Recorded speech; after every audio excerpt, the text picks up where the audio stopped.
Assalamualaikum warahmatullahi wabarakatuh. Hai Sobat BNN, kembali lagi di channel YouTube Sumut Bersinar dengan program Tanya BNN. Sebelumnya saya mau ingatkan, jangan lupa like, komen, dan subscribe channel YouTube ini karena kami akan bagikan info-info menarik untuk sobat semua. Saya Rifa Yolanda Azahra dan di samping saya sudah berada narasumber kita, Dr. Suku Ginting MKes. Hai Dok. Selamat siang netizen. Sudah siap belum nih Dok untuk ngejawab pertanyaan-pertanyaan dari Sobat BNN Dok? Oh siap kali, kapan udah siap? Siap ya Dok ya. Oh iya. Oke Dok, kita udah ngerangkum beberapa pertanyaan dari Sobat BNN nih Dok. Dan pertanyaannya cukup menarik Dok. Ini pertanyaannya yang pertama. Di mana aja sih Dok lembaga rehabilitasi di Sumatera Utara ini? Ya baik, jadi sobat netizen dimanapun berada, lembaga rehabilitasi kita ini pada dasarnya kita bisa dibagi kepada dua kategori. Satu kategori yang dikelola oleh pemerintah yang kita sebut dengan instansi pemerintah, dan satu lagi yang dikelola oleh masyarakat yang kita sebut dengan LRKM. Nah, instansi yang dikelola oleh pemerintah ini dia akan dikukuhkan berdasarkan instansi penerima wajib lapor yang disahkan oleh Kementerian Kesehatan kalau dia di bidang kesehatan, atau Kementerian Sosial kalau dia di bidang Kementerian Sosial. Nah, ada beberapa yang ada di Sumatera Utara, lebih kurang 18 instansi yang sudah disahkan menurut Kementerian Kesehatan, dan ini semuanya sebagian besar rawat jalan.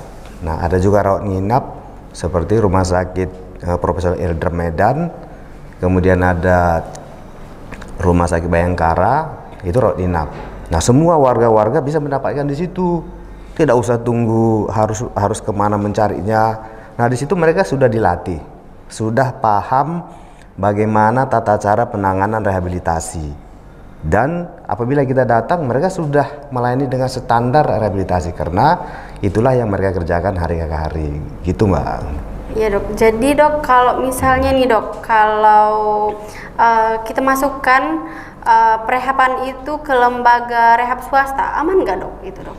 Nah, rehab swasta ini juga banyak, lebih banyak daripada instansi yang dikelola oleh pemerintah. Nah, rehab swasta ini bisa dibilang sangat aman juga, sama dengan instansi pemerintah. Kenapa kita katakan aman? Karena rehab yang dikelola oleh lembaga masyarakat ini juga itu dibina oleh BNN.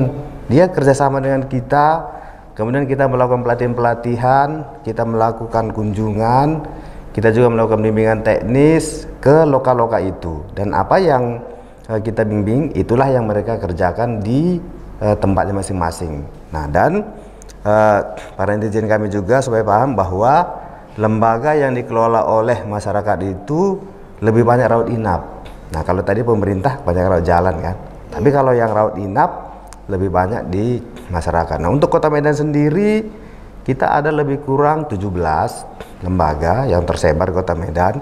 Tapi kalau untuk BNNP secara keseluruhan Sumatera Utara ini ada 36 dengan kabupaten.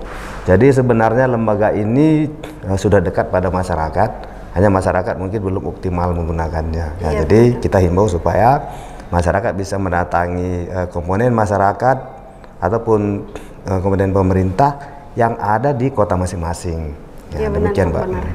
Jadi Dok, ini kan terkait jawaban dokter tadi nih, banyak juga orang yang nanya gimana sih kegiatan orang-orang yang direhab itu di sana Dok gitu. Apa aja sih yang mereka lakukan? Bener nggak Dok? Itu tuh rehab itu tuh nanti kita disiksa. Ini yang paling sering.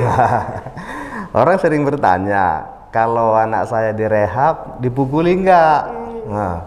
Atau diikat atau enggak, katanya gitu kan. Nah, jadi pada kesempatan ini kabar baik untuk kita bahwa rehabilitasi itu pada dasarnya pengembalian fungsi.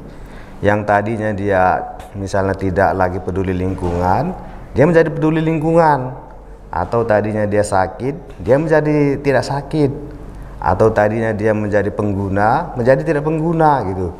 Jadi kegiatan-kegiatan yang kita lakukan di rehabilitasi itu adalah kegiatan-kegiatan penyembuhan, pemulihan kepada fungsi semula. Nah, kalau dia rawat jalan, itu bisa dilakukan ya setiap sekali seminggu ya berdasarkan daripada kategori klasifikasi ketergantungannya.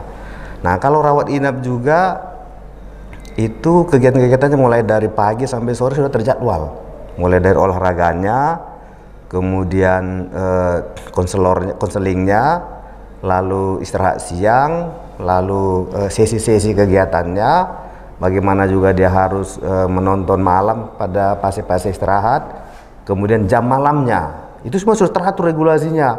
Jadi tidak bisa suka-suka memang, aku hari ini misalnya, aku mau bangun jam 10 gitu kan, itu kalau dia di rumah sebagai penyalahguna. Tapi kalau hari ini aku mau tidur jam 1 karena ada sesuatu yang harus tonton gitu, nah itu tidak boleh kalau di rehab. Dia harus mengikuti aturan itu, selain daripada penyembuhan juga supaya mendidik dia untuk disiplin di dalam kehidupannya hari-hari. Lebih bagusan kalau kita direhab berarti ya kan, Dok? Oh jauh. Jangan tunggu di masalah dulu baru minta rehab. Kunjungi dulu rehabnya supaya sembuh tanpa ada masalah lain. Baik, Dok. Terima kasih ya, Dok, sudah menjawab pertanyaan dari Sobat BNN. Jadi kita dapat tahu nih Sobat BNN kalau di rehab itu nggak seperti yang dibayangkan. Jadi buat Sobat BNN yang saudaranya jadi pecandu narkoba itu jangan ragu untuk menjalani proses rehabilitasi. Sekian dari kami. Jangan lupa like, comment, dan subscribe channel YouTube ini. Bye!